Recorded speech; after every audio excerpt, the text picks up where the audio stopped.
கர்த்தருக்கு பயப்படுதான் ஞானத்தின் ஆரம்பம்.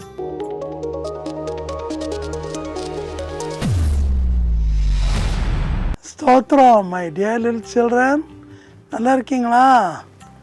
இன்றைக்கி நான் பாய்ஸ் அண்ட் கேர்ள்ஸ்க்காக செய்தி கொடுத்து ஜெபம் போகிறேன். அவனுடைய பெரிதான கிருபைனா நம்ம STCF ட்ரஸ்ட் மூலம் கேர் சென்டர்ஸில் நிறைய பிள்ளை வளர்க்குறோம். 2 வயசு 1.5 வயசுலேருந்து 9, 10, 11, 12 வரைக்கும் நம்ம டியூஷன் சொல்லி கொடுத்து எல்லாம் ஃப்ரீயாக உடுப்பு எடுத்து கொடுத்து சாப்பாடு கொடுத்து அந்த பிள்ளைகள் நல்ல ஒழுக்கத்தில் நம்ம கற்றுக் கொடுக்குறோம். ஸோ இந்த 12 கீழே இருக்க எல்லாமே நம்ம கேர்ள்ஸ் அண்ட் பாய்ஸ்ன்னு சொல்கிறோம். சரியா? 12ஆம் பரீட்சை முடிச்சு, இப்போ 10th பரீட்சையோட நீங்கள் எழுதிக்கிட்டு இருப்பீங்க. உங்களுக்குள்ள முதல்ல பயம் இருக்கக்கூடாது.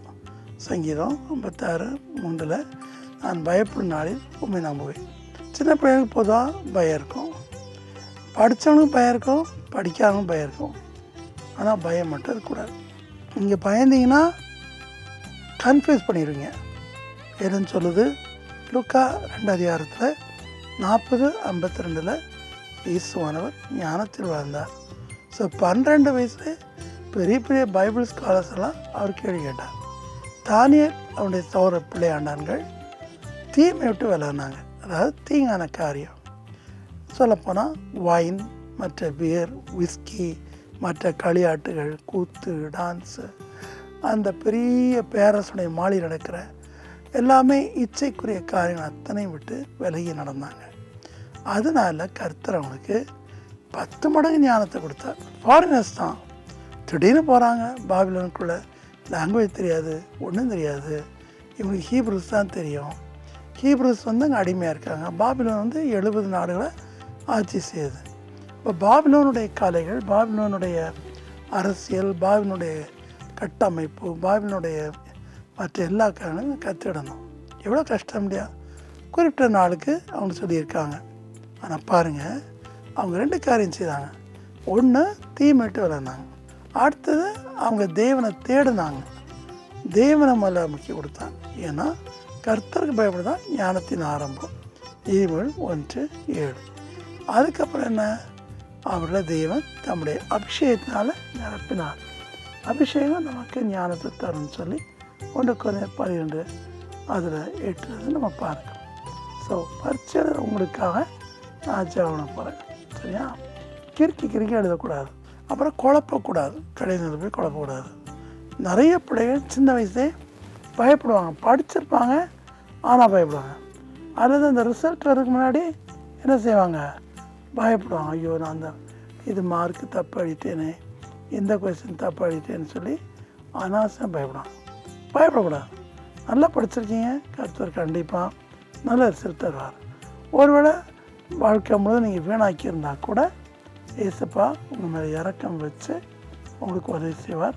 அதை நினச்சி அவருக்கு நன்றியாக இருக்கணும். சரியா? கெட்ட பிள்ளையோடு சேரக்கூடாது, அனாவசியமான வேண்டாத பாடலாம் பாடக்கூடாது. அப்பா அம்மாவுக்கு கீழ்ப்படியணும். பிள்ளைகளை எல்லாவற்றிலும் கர்த்தர்கள் பெற்றோருக்கு கீழ்ப்படியணும், பெரியவங்களை மதிக்கணும். ஒரு சமயத்தில் ஒரு சின்ன பிள்ளை இருந்தான். அந்த பிள்ளைக்கு அவ்வளோ படிப்பு வராது. ஏன்னா அந்த பிள்ளைக்கு பல வித அங்கவீனங்கள் இருந்துச்சு உடம்புல. சரியாக யூரின் போகாது, கிட்னி ப்ராப்ளம், ஹார்ட் ப்ராப்ளம், அதுபோல் ரொமட்டாய்டு ஆர்த்ரைட்டிஸ், இப்படி பல வியாதிகள் அந்த சின்ன பையனுக்கு இருந்துச்சு. ஆனால் அந்த பையன் அடிக்கடி ஆஸ்பத்திரிக்கு போக வேண்டியிருக்கும். ரொம்ப வீக்காக இருப்பான். ஆனால் அவன் என்ன பண்ணுவான்னா, மற்ற ஒரு புதுசாக ஒரு பையன் ஜாயின் பண்ணால் அவனை கிண்டல் பண்ணுறதில்ல, கருப்ஸை பார்க்குறதில்ல, ரேசிசம் பார்க்குறதில்ல, சாதி பார்க்குறதில்ல. அவன் எல்லோரும் நேசிப்பான், டீச்சர்ஸை கனம் பண்ணுவான்.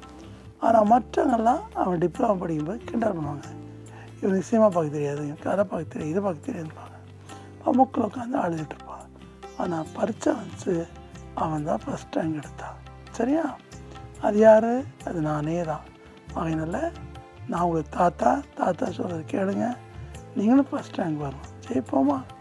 அன்பின் கர்த்தாவே, மனம் இறங்கி அருமையான பிள்ளைகளை கண்ணோக்கி பார்.